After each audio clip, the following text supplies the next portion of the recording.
राम राम। 11वें अध्याय के 41 से 55 श्लोकों के भाव को हम समझेंगे।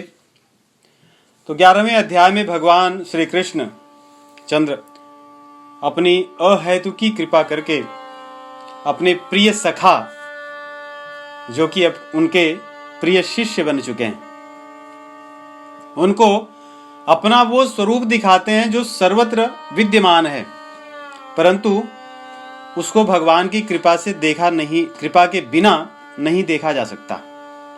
विराट रूप, विश्व रूप, अर्थात इस संसार में जहां ही हम देखें वहां भगवान का दर्शन हो, यही भगवान का विराट स्वरूप है। कहीं पर कोई व्यक्ति कष्ट सह रहा है, कहीं पर कोई आनंद उठा रहा है, संसार में आनंद उठाता हुआ दिख रहा है। कहीं अच्छी वस्तुएं दिख रही हैं, कहीं बुरी वस्तुएं दिख रही हैं, कहीं नयनों को आनंद देने वाली चीजें और कहीं हृदय को विदीर्ण करने वाली परिस्थितियां उपलब्ध हैं, उपस्थित हैं संसार में। यही भगवान का विश्व स्वरूप है, विश्वरूप है। इन सब वस्तुओं में, परिस्थितियों में, पदार्थों में, क्रियाओं में भगवान को जब हम देखने लगें, यही विराट रूप का दर्शन है। और ये भगवान की कृपा के बिना संभव नहीं है। हम अपने बल पर इसको नहीं देख सकते। संसार में जो भी दिखता है वो भगवान की ही सत्ता से, भगवान की सत्ता के कारण दिख सकता है, अन्यथा नहीं। 7वें अध्याय में भगवान जब अपने बारे में बताना आरंभ करते हैं अर्जुन को, तो कहते हैं कि संसार में जितने भी भाव हैं, जिन भावों के कारण संसार व्यक्ति को अलग अलग रूप में दिखता है, वो मुझसे ही निकलते हैं। ये चैव सात्विका भावा राजसास्तामसाश्च ये मत्तैवेति तान् विद्धि न त्वहं तेषु ते मयि।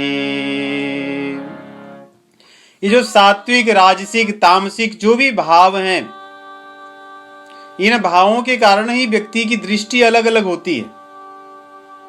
कहते हैं ये मुझसे ही उत्पन्न होता है, मुझसे ही निकलता है। लेकिन इन भावों में मैं नहीं दिखता। अगर कोई व्यक्ति इन भावों में अपने आप को रखे कि वो सात्विक गुण में हो, राजसी में हो, तामसी में हो, और मुझे देखना चाहे, तो कहते हैं नहीं देख सकता। न तो हम तेषु ते मयि, उनमें मैं नहीं दिखता, परंतु इन भावों से ऊपर उठे तो मुझे देख सकता है। निश्चित रूप से तामसी व्यक्ति तो भगवान को नहीं जान सकता, उससे ऊपर उठना पड़ता है राजसी में, वो भी भगवान को नहीं देख सकता। लेकिन सतोगुण में आने पे भगवान का आभास तो होने लगता है। इसलिए सतोगुण में आना स्व आवश्यक है, और उसके बाद हम उसके ऊपर उठ सकते हैं, तो भगवान की विराट स्वरूप का, विश्व रूप का दर्शन कर सकते हैं। तो अर्जुन को जब भगवान ने अपने विराट स्वरूप को दिखाया, उसका वर्णन करते हुए अर्जुन जिस प्रकार यहाँ पे कहते हैं, उन्हीं श्लोकों को हम पढ़ रहे हैं। अर्जुन कहते हैं कि हे प्रभु, आपके इस स्वरूप को देख करके अब मुझे बहुत पश्चाताप हो रहा है, क्योंकि मैं तो आपको अपना मित्र मानता रहा, आपको अपना संबंधी मानता रहा। इसलिए जैसे मित्रों में कभी हंसी मजाक की बात हो जाती है, कभी किसी को कुछ अपशब्द भी कह देते हैं, कभी किसी का उपहास कर देते हैं, मैंने तो कितने बार किया है आपका, और हठात प्रसभम किया है, जानबूझकर भी मैंने की है, हठ पूर्वक भी मैंने किया है, क्योंकि आपको मैं मित्र मानता रहा अब तक, और आपको मैं कभी कृष्ण कहता रहा, कभी यादव कहता रहा, कभी सखा कहता रहा। ये मान करके आपकी महिमा से मैं अनभिज्ञ रहा, और इसीलिए कभी प्रेम में, क्योंकि संबंध हमारा ऐसा है कि हमारे संबंधों में प्रेम भी है, और कभी उपहास मित्रता के कारण मैंने आपकी की। यच्चावहा सार्थम सत्कृतोषि, अवहा सार्थम असत्कृतोषि, इसके कारण मैंने कई बार आपके अपमान किए, आपका सम्मान नहीं किया। भोजन करते समय हम कभी साथ साथ में रहे हैं, तो मैंने मर्यादाओं का ध्यान नहीं रखा। क्या यदि मैं जानता कि आपका ये विराट स्वरूप है, आप साक्षात परमेश्वर नारायण भगवान हैं, तो क्या मैं आपके साथ भोजन करते समय मर्यादा का पालन नहीं करता? आपके साथ साथ कभी सोना पड़ा है मुझे, तो मैं भी जैसे मित्र एक दूसरे के साथ सोते हैं, मस्करी मजाक करते हैं, किसी मर्यादा को ध्यान नहीं रखते, मैंने भी ऐसे किया है। विहार करते समय जब कभी आपके साथ विहार करने का अवसर मिला, जब हम दोनों कहीं घूमने गए, वहां पर भी मैंने कोई मर्यादा का पालन नहीं किया। कई बार मैं स्वयं पहले खा लिया, फिर आपको पूछा, या पूछा भी नहीं। इस प्रकार मैंने बहुत अपमान किए हैं आपके, बहुत अपराध किए हैं। मैं उन सब के लिए क्षमा चाहता हूं। इतना ही नहीं, अकेले में अपमान कर दिया होता तो बात अलग है। कभी कभी अकेले में और कभी कभी सभी लोगों के साथ में, सभी मित्रों के साथ में, सभी संबंधियों के साथ में रहने पर भी मैंने कभी नहीं सोचा कि आप भगवान हैं, आपका मुझे सम्मान करना चाहिए। मुझे बहुत पश्चाताप हो रहा है, आप क्षमा कीजिए, क्योंकि आप क्षमा करने योग्य हैं। ये 3 चीजें यहां पे अर्जुन कहते हैं। देखिए, मया प्रमादात प्रणयेन वापि, 41 श्लोक की जो अंतिम भाग है और 42 का पहला भाग, यच्चावहासार्थम सत्कृतोषि, अवसाहार्थ अर्थात विनोद में, और प्रमाद और प्रेम, प्रेम में, प्रमाद में और विनोद में, ये 3 चीजें हैं। कभी बहुत प्रेम हो 2 लोगों के बीच में, तो वहां पे व्यक्ति ध्यान नहीं रखता सामने वाले की मर्यादा का या उसके सम्मान का, इसीलिए प्रेम में भी बहुत अपराध होते हैं। और प्रमाद में तो प्रमादी तो अपराध करता ही है।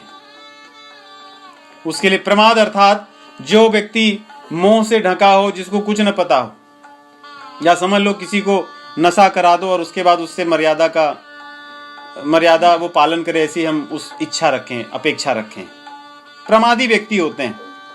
आजकल दूसरों की जीवन में झांकने वाले लोग जो प्रमादी हैं, होता नहीं, जैसे मान लो किसी व्यक्ति ने एक मूवी बनाई हो, उस मूवी में भगवान श्री रामचंद्र जी के लिए अपमानजनक उसने संदर्भ प्रस्तुत किए हों, प्रमादी व्यक्ति उसको देखकर ताली बजाता रहता है, बहुत आनंद लेता है कि बहुत अच्छा लगा, बहुत आनंद आया, बहुत मजा आया। तो प्रमादियों को मर्यादा का ध्यान नहीं होता, क्योंकि उन्हें ज्ञान ही नहीं होता कुछ। और अवसाहार्थ अर्थात किसी का विनोद करने के लिए, किसी का मजाक उड़ाने के लिए, जब व्यक्ति किसी का विनोद करने के भाव में रहता है तो वहां पर भी मर्यादा का ध्यान नहीं रखता। विनोद करने वाले लोग अपने से बड़े लोगों का, सम्माननीय लोगों का, इन सब की मस्करी मजाक उड़ाते रहते हैं। और ये कलयुग के लोगों की बड़ी दुर्दशा है। गोस्वामी जी लिखते हैं, जे कह झूठ मसखरी नाना, जे कह झूठ मसखरी नाना, कल जुगत ही गुणवंत बखाना, कल जुग।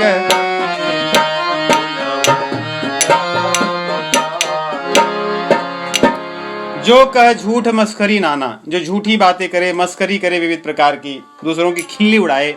कलयुग में ऐसे लोग बड़े स्मार्ट माने जाते हैं, ऐसे लोग सेलिब्रिटीज बन जाते हैं बहुत जल्दी, उनके बड़े फॉलोअर्स हो जाते हैं, और जो कहते हैं उसको लोग बड़े अच्छा मानते हैं। तो यहाँ पे अर्जुन अपनी उसी बात को रख रहे हैं कि अरे मैं तो कैसे आपके साथ संबंध रखा, कोई मर्यादा का पालन नहीं किया, लेकिन एक ही चीज मैं आपसे अपेक्षा कर सकता हूं कि आप मुझे क्षमा कर दीजिए। आप तो पिता के समान हैं, और मेरे ही नहीं, इस चराचर जगत के आप पिता हैं, इसलिए आप क्षमा कीजिए।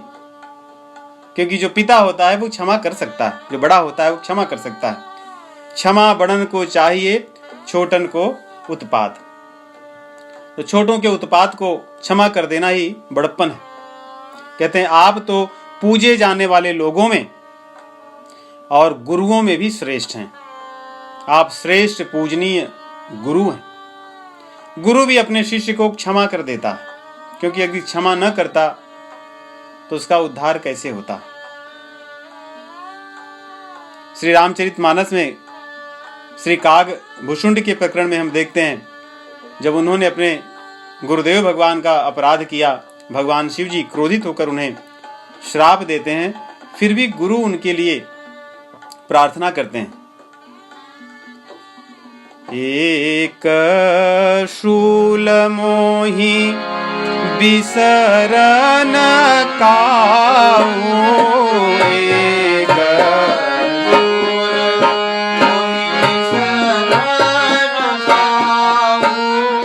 गुरु कर कोमल शील सुभाव, गुरु कर कोमल शील सुभाव। ऐसी ही पश्चाताप कागभुषुंडी जी के मन में होती है। कहते हैं एक शूल मोहि बिसर न काऊ, मुझे एक बात की पीड़ा मुझे भूलती नहीं है। वो क्या? कि मेरे गुरु का इतना कोमल स्वभाव था, लेकिन मैंने उनका भी अपमान किया। औरों की तो बात छोड़ दीजिए, जो इतने कोमल हृदय के थे, जो मुझे सदैव क्षमा करते रहे, मुझे सदैव सन्मार्ग पर ले जाते रहे, मैंने उनकी बात को भी ध्यान नहीं दिया। वो दुख मुझे नहीं भूलता। यहाँ पे अर्जुन भी यही कह रहे हैं, हे प्रभु, आप तो श्रेष्ठ गुरुओं में भी गुरु हैं, संपूर्ण चराचर जगत के आप पिता हैं, आप क्षमा कर दीजिए मुझे। न त्वत्समोऽस्यभ्यधिकः कुतोऽन्यो, आपसे बड़ा कोई नहीं है, आपके समान कोई नहीं है, तुम समान अतिशय नहीं कोई, ताकर शील कस न यस होई। रामचरितमानस में कहते हैं, क्योंकि आपके समान कोई नहीं है और आपसे बड़ा कोई नहीं है, इसलिए आपका स्वभाव है कि आप क्षमा कर दें। यही मैं आपसे प्रार्थना करता हूं, और आपके प्रभाव से संपूर्ण जगत जानता है, आपके प्रभाव से संपूर्ण जगत प्रभावित हो रहा है। हे प्रभु, जिस प्रकार पिता अपने पुत्र को और सखा अपने सखा को और पति अपनी प्रिया पत्नी को क्षमा कर देते हैं, उनको सहते हैं। यहाँ पे सहने की सोढ़ुम कहते हैं कि जैसे उनको सहते हैं।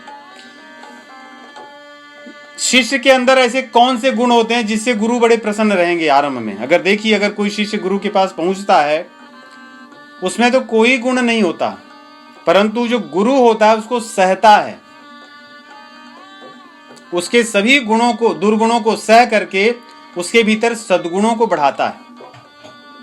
तो कह रहे हैं कि इसी प्रकार आप मुझे क्षमा कर दीजिए, मेरे द्वारा किए गए अपराधों को सह लीजिए आप। तस्मात् प्रणम्य प्रणिधाय कायम प्रसादये त्वाम अमीश मीडियम। आप तो स्तुति करने योग्य हैं, आप पूजनीय हैं, परंतु मैंने ऐसा नहीं किया अब तक, इसलिए आप क्षमा कीजिए। अदृष्ट पूर्वं ऋषितोष्मि दृष्ट्वा भयेन च प्रभ्यतितं मनो मे, तदेव मे दर्शय देव रूपम प्रसीद देवेश जगन्निवास। हे जगत निवास, मुझ पर आप प्रसन्न हो जाइए। भगवान को कह रहे हैं कि संपूर्ण जगत में मैं आपको देख रहा हूं, आप जगन निवास हैं, आप देवताओं के भी देवता हैं। ये इंद्र आदि स्वर्ग लोक के तथा अन्य सत जन तप महर लोक के जितने भी लोक हैं, मैं देखता हूं सब आपके अधीन हैं, सब आपकी पूजा अर्चना कर रहे हैं। हे प्रभु, आप मुझ पर प्रसन्न हो जाइए, मुझे अपने वही रूप को दिखाइए, क्योंकि आपका जो ये रूप देख रहा हूं मैं, जो पहले कभी न देखा सुना था, उसको देखकर मुझे प्रसन्नता तो हुई, लेकिन प्रसन्नता के साथ साथ मेरा मन बहुत भयभीत हो गया है। सर्वत्र आपके विकराल स्वरूप को देख करके, आपके अनंत बाहुओं को देखकर, अनंत पेटों को देखकर, अनंत मुखों को देखकर, बड़े बड़े जबड़े दांत को देखकर, जिसमें आप सबको खा रहे हैं, सबको नष्ट कर रहे हैं, सबको दंड दे रहे हैं, मेरा मन भयभीत भी हो रहा है। इसलिए इसको मेरी अब देखने की इच्छा नहीं है, आप मुझे अपना वही रूप दिखाइए। कौन सा रूप कह रहे हैं? देव रूपम। यहाँ पे भगवान के चतुर्भुज स्वरूप को देखना चाहते हैं। किरीटिनम गदिनम चक्रहस्तम, मुकुटधारी शंख चक्र गदा धारण किए हुए प्रभु, आपका जो स्वरूप जो अच्छा लगता है वो मैं देखना चाहता हूं। उस चतुर्भुज स्वरूप को आप दिखाइए, उसको देखने में मुझे आनंद आएगा। भगवान श्री कृष्ण तो द्विभुज के रूप में सदैव अर्जुन के साथ थे, परंतु जब अपना विराट रूप दिखा रहे थे तो भगवान ने उनको अपना चतुर्भुज रूप भी दिखाया था। इसीलिए कई बार हम देखेंगे जब अर्जुन भगवान को संबोधित करते हैं उनके विराट स्वरूप में, तो उनको विष्णु कह करके संबोधित करते हैं। भासस्तवोग्राह प्रतपन्ति विष्णो, 11वें अध्याय के 30वें श्लोक में और 24वें में भी कहते हैं, नभः स्पृशं दीप्तमनेकवर्णं व्यात्ताननं दीप्त विशालनेत्रम् दृष्ट्वा हि त्वां प्रव्यथितान्तरात्मा धृतिं न विन्दामि शमं च विष्णु। भगवान को विष्णु कहकर संबोधित करते हैं। जब भगवान अपना विराट स्वरूप उन्हें दिखाने लगे तो उसमें उन्होंने अपने विष्णु रूप को दिखाया, जो शांताकारं भुजगशयनम, जिसको देखकर मन शांत हो जाता है भगवान का, जिसको योगी लोग ध्यान करते रहते हैं। क्योंकि विराट स्वरूप में हमने देखा था एक तरफ राक्षस लोग भगवान के दांतों में पीसे जा रहे थे और दूसरी ओर जो ऋषि मुनि थे वो उनकी स्तुतियां गा रहे थे। तो भगवान के इसी शांताकार भुजग शयनम जो विष्णु स्वरूप है, योगी भी ध्यान गम्यम, इसी की स्तुति ये योगी लोग कर रहे थे। अर्जुन कह रहे हैं, प्रभु आपके इस विराट स्वरूप में सबको आप हटा दीजिए, उस चतुर्भुज स्वरूप में आइए जिसको देखकर मन में शांति बढ़ेगी मेरे। आप मुझे उसी स्वरूप को दिखाइए जिसमें आप शंख चक्र गदा आदि धारण किए हुए दिख रहे हैं। उसके बाद भगवान अर्जुन से कहते हैं कि हे अर्जुन, मैंने अपनी कृपा के कारण तुम्हें यह स्वरूप दिखाया था, अपना विराट स्वरूप। ये विश्व रूप मैंने अब तक किसी को नहीं दिखाया। ये जो मेरा आदि और अंत से रहित, मध्य से रहित जो विराट स्वरूप है, तुम्हारे अतिरिक्त मैंने किसी को नहीं दिखाया। अर्थात देखिए, भगवान कह रहे हैं कि मैंने तुम्हारे अतिरिक्त किसी को दिखाया नहीं, क्योंकि योग्यता केवल तुम्हारे में थी। तुम मेरे इतने प्रिय थे, इसलिए अर्जुन को बार बार भगवान कहते हैं कि तुम मेरे प्रिय हो, प्रियोसि में, तुम मेरे बड़े प्रिय हो, इसलिए मैंने तुम्हें ये दिखाया। बड़े बड़े योगी हुए। अर्जुन कहते हैं, प्रभु आपके तो भक्त एक से बढ़कर एक हैं, तो क्या आपने उनको भी नहीं दिखाया? बड़े बड़े योगी हुए, तपस्वी हुए, एक से बढ़कर एक वेदों के अध्ययन करने वाले ज्ञानी पुरुष हुए, तो क्या आपने अपने विराट स्वरूप को उन लोगों को भी नहीं दिखाया? भगवान कहते हैं नहीं।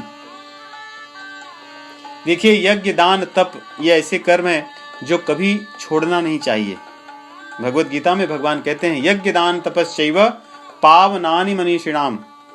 कि कोई कितना भी बड़ा हो जाए, कोई कितना भी बड़ा भगवान का भक्त हो जाए, योगी हो जाए, ज्ञानी हो जाए, लेकिन यज्ञ दान तप कर्म, यज्ञ दान तप कर्म या यज्ञ दान तप और हमारे जो वैदिक कर्म हैं, हमारे वर्ण आश्रम के अनुसार, उनको नहीं त्यागना चाहिए।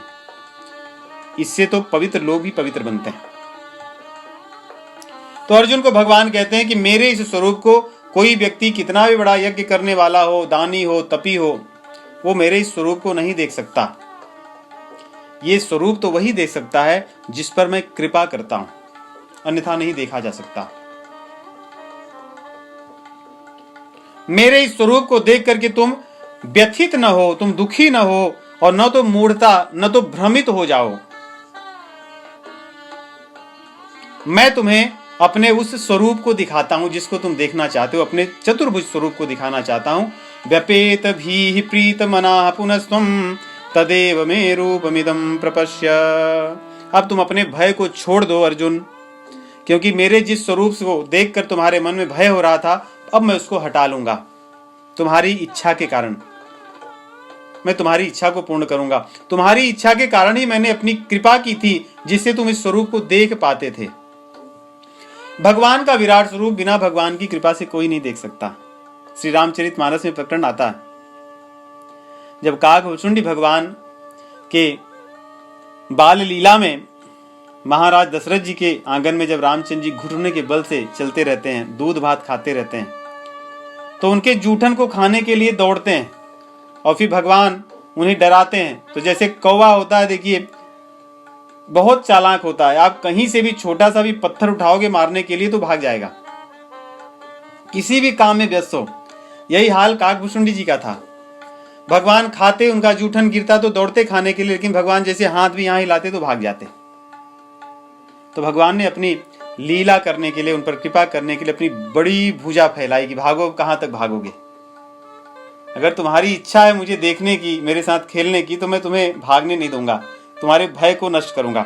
भगवान ने अपनी भुजा को फैलाकर उनको पकड़ लिया और अपने मुख में डाल लिए, पेट में चले गए।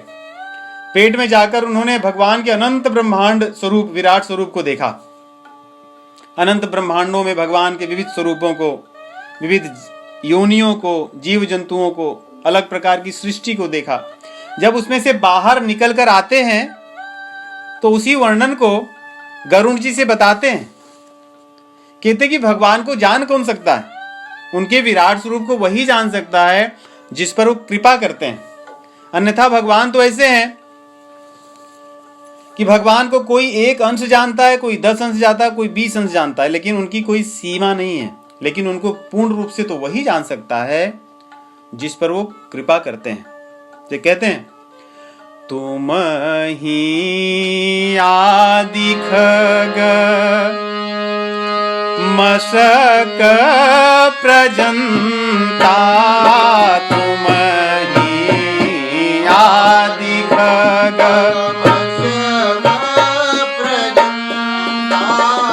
नभ उड़ाहि नहीं पावहि अंता, नभ उड़ाहि नहीं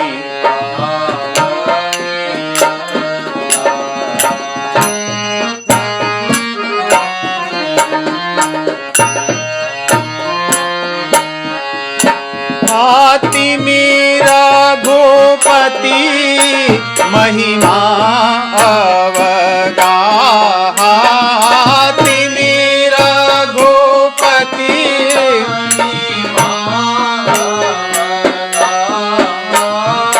तात कबहु को ताव की था, तात कबहु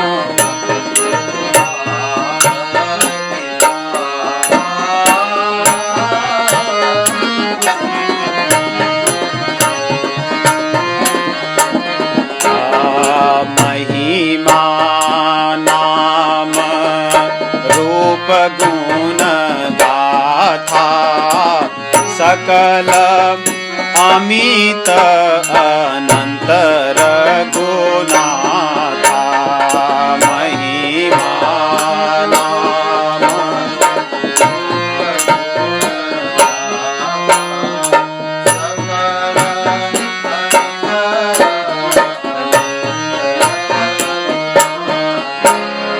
निज निज मति मुनि हरि गुण गावहि, निज निज मति मुनि हरि गुण गावहि, निगम शेष शिव तारन पावहि, निगम शेष शिव।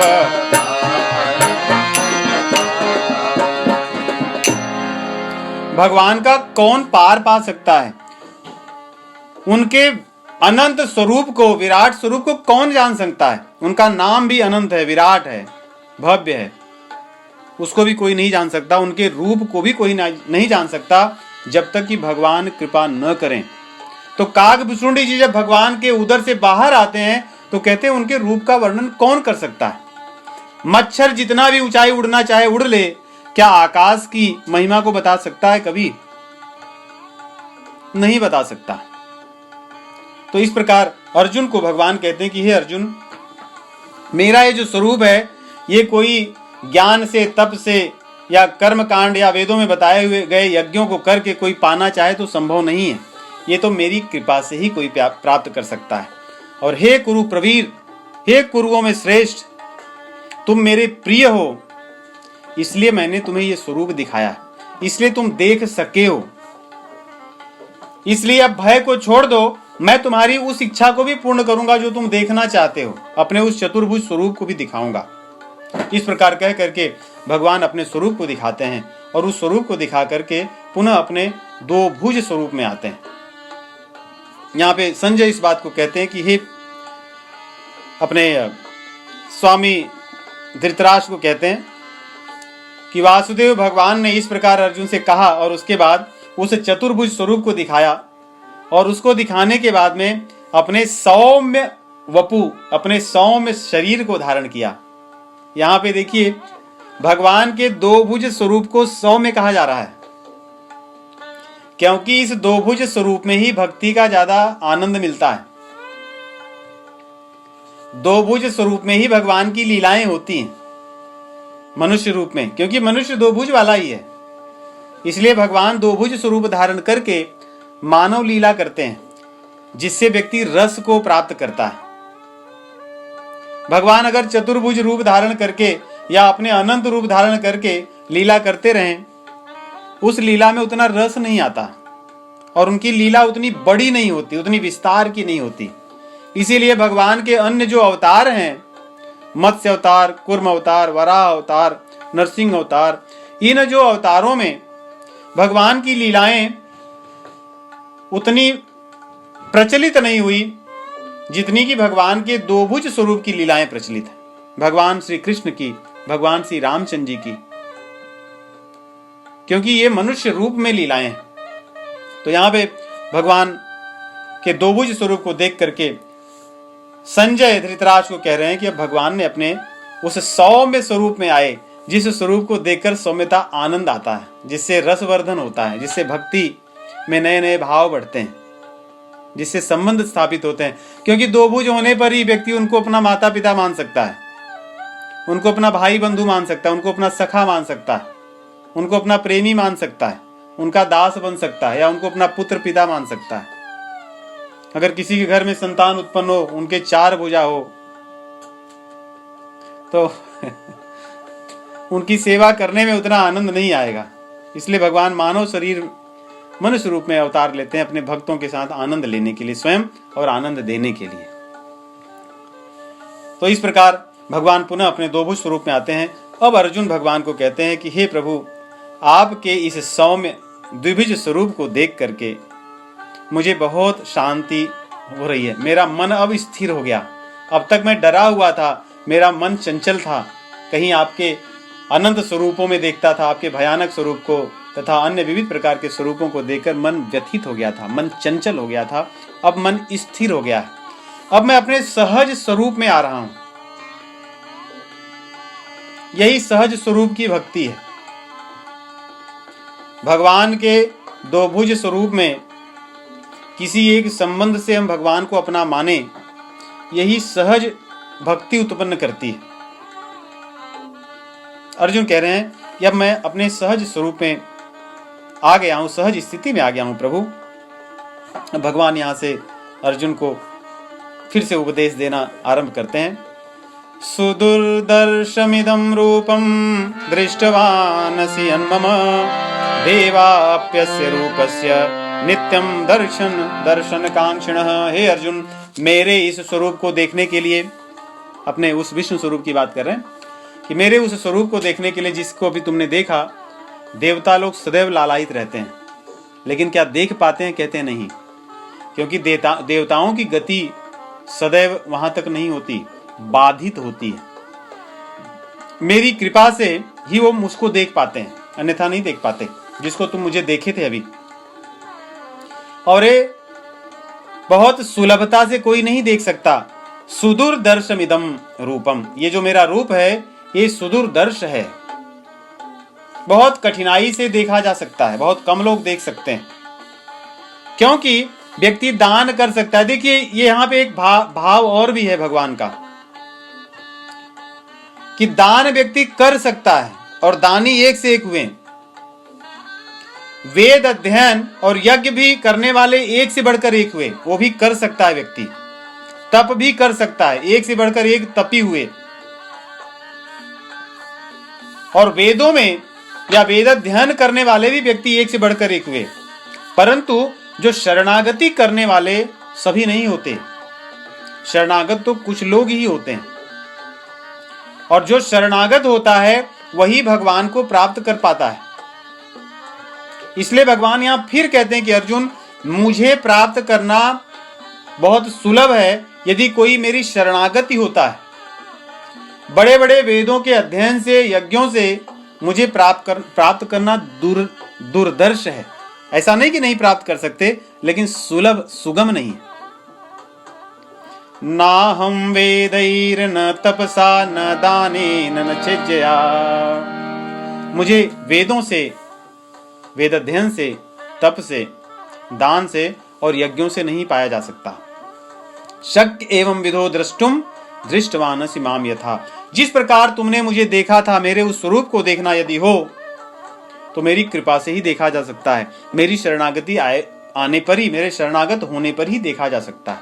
जिसको तुमने देखा है ना, अर्जुन ने क्या देखा? भगवान के उस विराट स्वरूप को और विष्णु स्वरूप को। बोले इसको देखने के लिए तो मेरी कृपा की ही आवश्यकता है।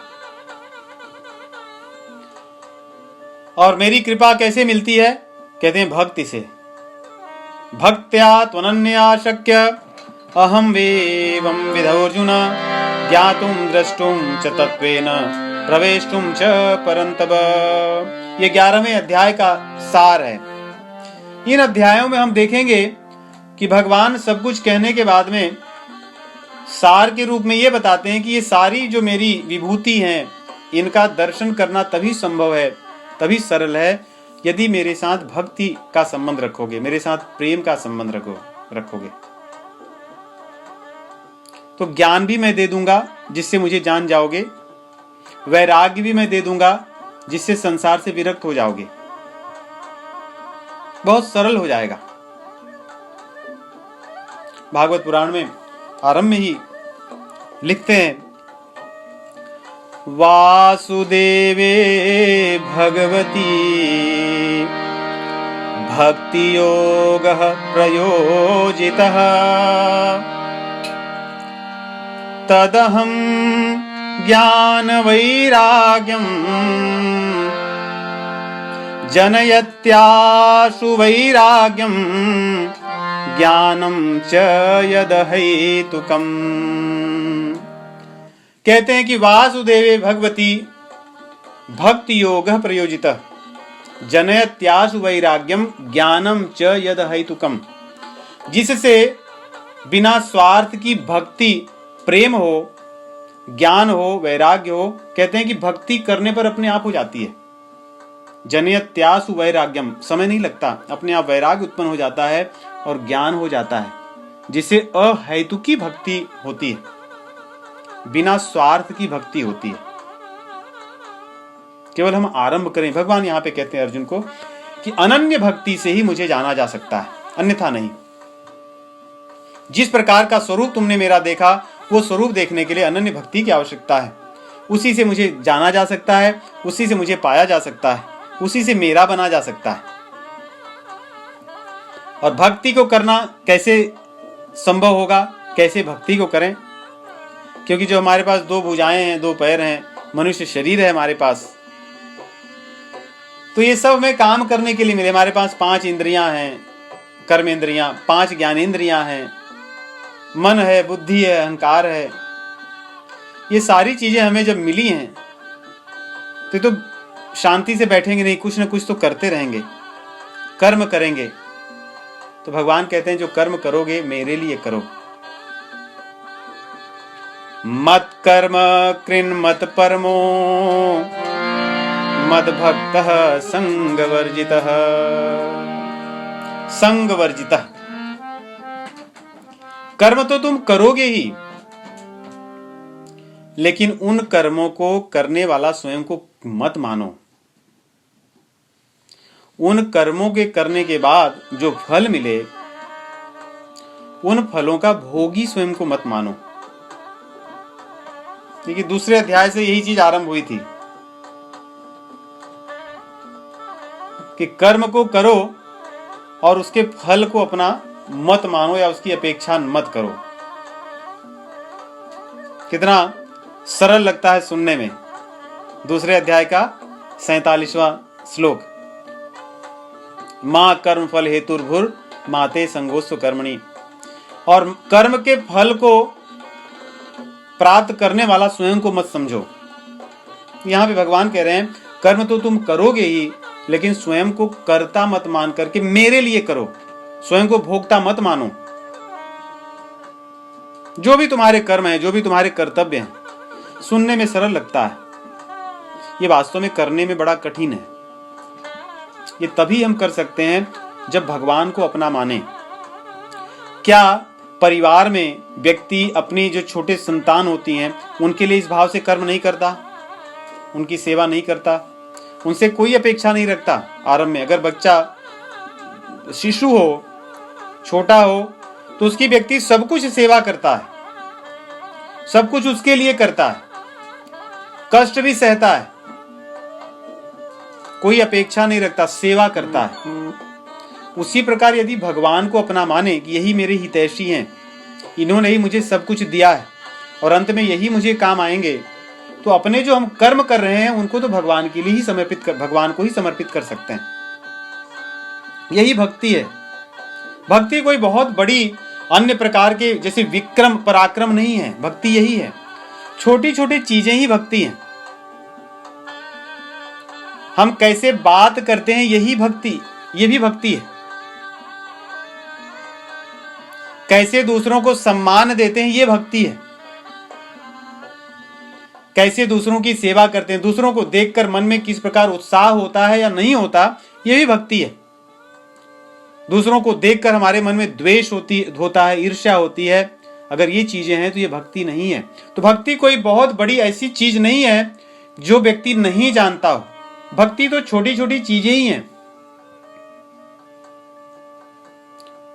मन में सेवा का भाव हो, निस्वार्थ भाव, जैसे मैंने कहा कि संतान के लिए व्यक्ति करता है। भगवान कह रहे हैं जब तुम्हारे पास 2 हाथ हैं, 2 पैर हैं, 10 इंद्रियां हैं तुम्हारे पास, कर्मेंद्रियां और ज्ञानेंद्रियां, मन बुद्धि अहंकार है, तो तुम्हारी चेष्टाएं भी होंगी, तुम्हारी इच्छाएं भी होंगी, और उन इच्छाओं के लिए तुम कर्म भी करोगे। तो उस कर्म को करो भगवान के लिए।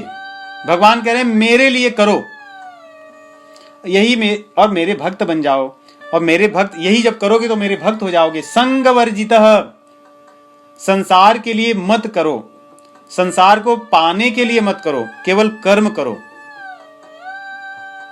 और आगे जो बात कहते हैं, निर्वैरः सर्वभूतेषु यह स मामेति पांडव। हे पांडव, निर्वैरः सर्वभूतेषु, सभी प्राणियों में निर्वैर भाव रखना। भक्ति की यही सूक्ष्म बातें हैं, और ये बातें बड़ी कठिन है पालन करना। क्योंकि जब हम कर्म अपने लिए, अपने स्वार्थ के लिए, अपने भोग के लिए करते हैं तो हमारे शत्रु उत्पन्न होते हैं, हमारे भीतर वैर भाव पनपता है। लेकिन जब भगवान के लिए करते हैं, क्योंकि भगवान के सभी जन हैं, तो फिर हमारे मन में वैर भाव नहीं होता। कई बार हमें लगता है, देखिए आरंभ में जो मैंने भजन गाया कि गर्व गोविंद ही भावत नाही, कि गोविंद को गर्व अच्छा नहीं लगता। तो क्या हम गोविंद को जो अच्छा लगता है सब चीजें दें और अहंकार करें, तो क्या हम गोविंद को पा सकते हैं? नहीं। इसीलिए हमारे शास्त्रों में या अष्टांग योग में यम नियम कहा गया। यम तो ठीक है और नियम, ये दोनों चीजें, कई बार हम देखें तो 2 में से हम एक करते रहते हैं, हमें लगता है कि हम सब कुछ अच्छा कर रहे हैं। अधिकतर हम नियम करते हैं, शौच, संतोष, स्वाध्याय, तप, ईश्वर प्रणिधाय, ये 5 नियम है कि हम भगवान को भी मानते रहते हैं, उनकी सेवा करते हैं, तप भी करते हैं, स्वाध्याय भी करते हैं, और पवित्रता करने की भी प्रयास करते हैं, तन मन से आहार शुद्धि भी करते हैं, और संतोष भी कभी कभी करते हैं मन में, चलो इतना मिलना तो चलो हो गया, फिर से नए चीजें आती, फिर संतोष कर। लेकिन परंतु हम यम को नहीं करते। अहिंसा, सत्य, अक्रोध, ब्रह्मचर्य, अस्तेय, अपरिग्रह। इसमें अहिंसा, सत्य, अपरिग्रह, ब्रह्मचर्य और अस्तेय, ये 5 यम हैं। हम सत्य को छोड़ करके असत्य बोलते रहेंगे सदैव।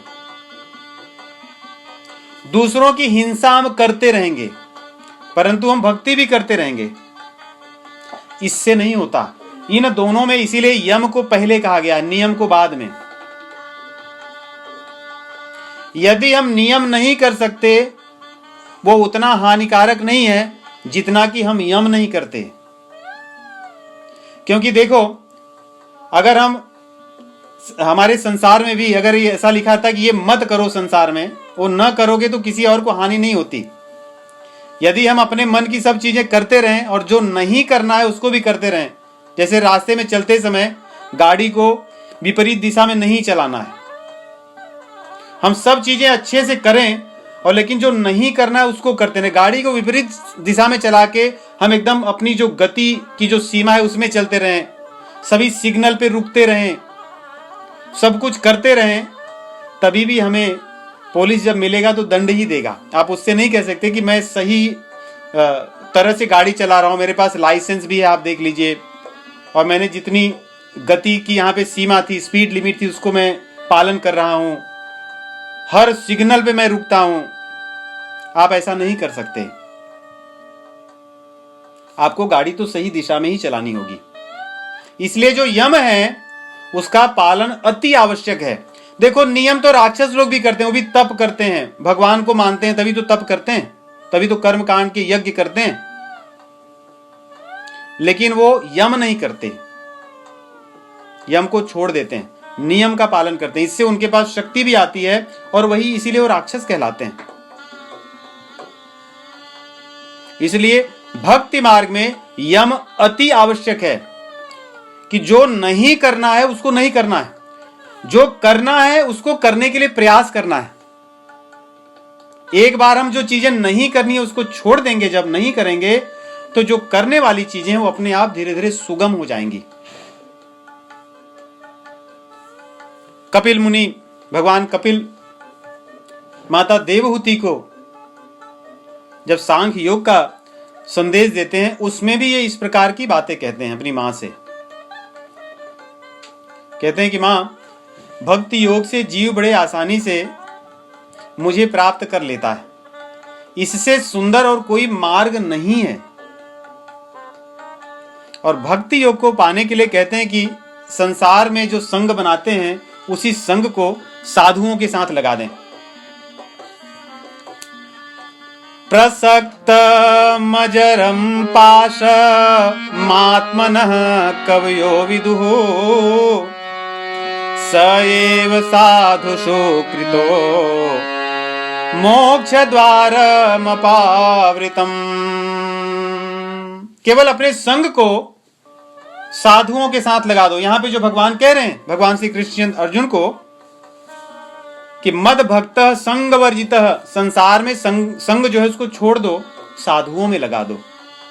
और आगे कपिल मुनि जब कहते हैं कि साधु मतलब क्या, तो ये आरंभ करते हैं, कहते हैं साधु मतलब ये आपके अंदर ये गुण हो। पहले कौन से गुण कहते हैं साधुओं के लिए? जो उनको कहते हैं जिससे भक्ति बढ़ेगी। तितिक्षवः कारुणिकाः सोहृदः सर्वदेहिनाम् अजातशत्रवः शान्ताः साधवः साधुभूषणाः मयि अनन्येन भावेन भक्तिं कुर्वन्ति ये दृढाम् मत्कृते त्यक्तकर्माणस् त्यक्तस्वजनबान्धवाः मदाश्रयाः कथामृष्टा शृण्वन्ति कथयन्ति च तपन्ति विविधास्तापाः नैतान् मद्गत चेतसः। कि हे मां, अपने कहते हैं कि भक्ति करने के लक्षण क्या हैं, भक्तों के लक्षण क्या हैं, साधुओं के लक्षण क्या हैं। पहला आरंभ करते हैं कि उन्हें तितिक्षवः, क्या क्या चीजें उनको नहीं करनी, अर्थात संसार में कोई चीज ऐसा दुख की मिले तो उसको सहन कर लेना। भगवत गीता में भी अपने भक्त को जब उपदेश देना भगवान आरंभ करते हैं तो तितिक्षव ही आरंभ करते हैं। मात्रा स्पर्शास्तु कौन्तेय शीतोष्ण सुख दुखदा आगमापायिनो नित्यास तांस तितिक्षस्व भारत। सहन कर लो, क्योंकि नहीं सहोगे तो एक भी चीज नहीं कर पाओगे जो मैंने अपने भक्ति की है। हम क्या करते हैं कि हम कुछ सहना नहीं चाहते और भक्ति भी करना चाहते हैं। जब सहोगे नहीं तो भक्ति होगी कहां से। भक्ति में तो सहनशीलता चाहिए, क्योंकि अगर सहोगे नहीं तो दूसरों पर करुणा कहां से कर पाओगे, दूसरों के प्रति प्रेम कहां उत्पन्न होगा। संसार में सब लोग हमारे जैसे या हमारी विचार के अनुसार नहीं चलने वाले हैं। मेरी इच्छाओं के अनुरूप संसार नहीं चलेगा, इसलिए सहनशीलता आवश्यक है। तांस तितिक्षस्व भारत। हमारी इंद्रियां हैं, सुख दुख का अनुभव करेंगी, अच्छी बुरी परिस्थितियों के प्रभाव में आएंगी, इसलिए तितिक्षस्व आरंभ है, आवश्यक है। और हम सहेंगे नहीं तो सबसे शत्रुता रखेंगे। इसलिए यहां पे कह रहे हैं कि निर्वैरः सर्वभूतेषु, निर्वैर की भावना हो सभी प्राणियों में, प्रेम की भावना हो, तब मेरी भक्ति को किया जा सकता है। निर्वैरः सर्वभूतेषु यः स मामेति पांडव। जब तक ये भावना नहीं होगी तब तक वो मुझे नहीं प्राप्त कर सकता, मेरी भक्ति नहीं कर सकता। यही हमारी कहते हैं कि मिथ्या धारणा है। हम भक्ति को करते रहते हैं, अपने सभी चीजों को, दुर्गुणों को लिए रहते हैं साथ में। इसलिए भक्ति के मार्ग में या भगवान हम आगे नहीं बढ़ पाते और भगवान की कृपा का अनुभव नहीं कर पाते। यहां भगवान का संदेश ये है कि जो यम है, यम का पालन अति आवश्यक है। जो हमें नहीं करना है उसको जीवन में धारण करना अति आवश्यक है। जो चीजें करनी है उनके लिए प्रयास करना है, उनको आरंभ करना है। इसी से हमारे कर्म भगवान के लिए हो जाएंगे। जैसे भगवान कहते हैं कि फल की चिंता मत करो, उसका स्वयं कर्ता मत बनो, उसको स्वयं भोक्ता न बनो, तो ये चीज हमें छोड़ देना, नहीं करना है। लेकिन कर्म छोड़ने के लिए भगवान नहीं बोले। हम लोग क्या सोचते हैं कि चलो भगवान ने बोला कि फल की चिंता नहीं करना है, तो फिर अब कर्म की क्या करने, तब तो आदमी आलसी हो जाएगा। भगवान आलसी होने के लिए कहे ही नहीं। भगवान तो कहते हैं कि सचेतन होकर के अपने कर्म को करो, उसको मत छोड़ो। इसलिए जो भगवान ने कहा है कि मत करो, उसको हम न करें। शास्त्रों का वास्तव में सार यही है, भगवान की वाणी को मानने का सार यही है। इसी से हमारी भक्ति में उन्नति होगी, भगवान मार्ग में उन्नति होगी। अध्यात्म का कोई भी मार्ग हम चुने, भक्ति योग, ज्ञान योग या अन्य कोई भी मार्ग को चुने, इन मार्गों में ये सिद्धांत तो सभी मार्गों में आवश्यक है कि जो यम है, यम का दृढ़ता से पालन हो। इसलिए भगवान जब कहते हैं तो कहते हैं कर्मण्येवाधिकारस्ते, तुम्हारा अधिकार है, ये तुम्हारा अधिकार है कर्म करने में। मां फलेषु, लेकिन फल में तुम्हारा है ही नहीं अधिकार। और कर्म के करने वाले तुम हो ही नहीं सकते, कर्ता तुम बन ही नहीं सकते और न तो भोक्ता बन सकते हो। मां कर्म फल हेतुर्भुर माते संगोस्व कर्मणि। तो भगवान की इस वाणी को यदि हम ध्यान रखें तो भक्ति मार्ग में आसानी से हम आगे बढ़ सकते हैं, भगवान की कही हुई बातों को समझ सकते हैं, उनकी कृपा का अनुभव कर सकते हैं। यही बात जो मैं बता रहा था भागवत पुराण में, कपिल मुनि कहते हैं कि भगवान की कथा को सुनने के पहले उन्होंने बहुत सी बातें बताई। मदाश्रया कथा मृष्टा शृण्वन्ति कथयन्ति च, इसके पहले कहते हैं कि तितिक्षवः कारुणिकाः सुहृदः सर्वदेहिनां अजात शत्रुवः शांताः साधवः साधुभूषणाः,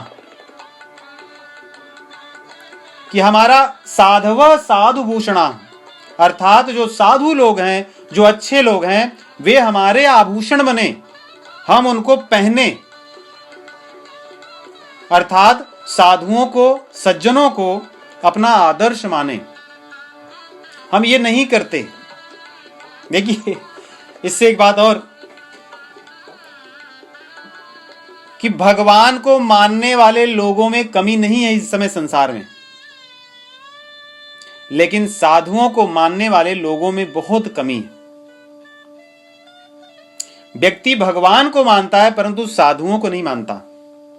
साधु मतलब केवल वेशभूषा से साधु की मैं बात नहीं कर रहा हूं। जो साधुओं के लक्षण है, गुण है, ऐसे सज्जनों को, ऐसे व्यक्तियों को हम नहीं मानते। लेकिन भगवान ने जहां जहां भी भक्त की बात की है, उन्होंने आरंभ किया कि साधु लोग तुम्हारे आभूषण हो, साधवः साधुभूषणाः। अन्यथा ये गुण तुम में नहीं आएंगे मुझे पाने की, मुझे देखने की, क्योंकि भगवान को मानना तो आसान है और हर व्यक्ति जानता है, मानता है। हर व्यक्ति के घर में फोटो है, मूर्ति है, पूजा पाठ, आरती, कुछ ना कुछ तो करता ही है। लेकिन क्या किसी साधु को मानता है? किसी साधु को उसने अपना आदर्श बना रखा है? ऐसा नहीं है। क्योंकि साधु को आदर्श बनाने में फिर हमें आसान होती है क्या, कि हमारे दुर्गुण कौन से हैं, हम कहाँ गलत जा रहे हैं, कहाँ सही जा रहे हैं। कोई आपको टोकने वाला होगा, कोई आपको बताने वाला होगा। भगवान को मैं मानता हूं कह के आदमी तो झूठ दिन भर बोलता रहता है, गलत कर्म करते रहता है, बैठ करके विविध प्रकार के पाप करता है और कहता है कि मैं भगवान को मानता हूं, मैं आस्तिक हूं। आस्तिकों की कमी नहीं है, परंतु संतों की, सज्जनों को अपना मानने वाले लोगों की कमी है। लेकिन भगवान जहां अपने तक पहुंचने की मार्ग बताते हैं, अपनी कृपा कैसे वो देते हैं, उसके लिए भगवान सदैव बताते हैं कि साधुओं को अपना आभूषण बनाओ, तभी तुम्हारे भीतर ये गुण आएंगे। क्योंकि वही तो आदर्श बनेंगे, तब उनको देख कर आएगा कि तितिक्षस्व कैसे बन सकते हैं, करुणा कैसे कर सकते हैं, क्षमा कैसे कर सकते हैं। क्या इन गुणों के बिना भगवान को कोई पा सकता है? क्षमा, ये क्या देखने के लिए, गुण कहने के लिए नहीं बनाए गए। क्षमा, दया, दान, सहनशीलता, सहिष्णुता, ये गुण भगवान को पाने के लिए बनाए गए हैं। ये दैवीय गुण हैं। ये दैवी गुण आएंगे कहां से? केवल भगवान के सामने फोटो रखकर उनकी आरती करने से नहीं होगा, ये सत्संग करने से होगा, अन्यथा नहीं हो सकता। इसलिए भगवान यहां अपनी भक्ति के बारे में पहले कहते हैं, भक्त्या त्वनन्या, अनन्य भक्ति से ही तो मुझे प्राप्त कर सकते हैं। तो अर्जुन के मन में आया कि अनन्य भक्ति कैसे, मतलब क्या? सुन तो मैं बहुत आ रहा हूं, उसी से मैं आपको पा सकता हूं, मतलब क्या? तो भगवान संक्षेप में कहते हैं, मत कर्म कृण मत परमो, मेरे परायण होकर के मेरे लिए कर्म करना, क्योंकि कर्म तो तुम करोगे ही।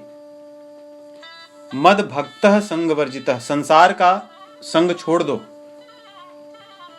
और निर्वैरः सर्वभूतेषु, प्राणियों में प्रेम की भावना को उपजाओ, अन्यथा नहीं होगा।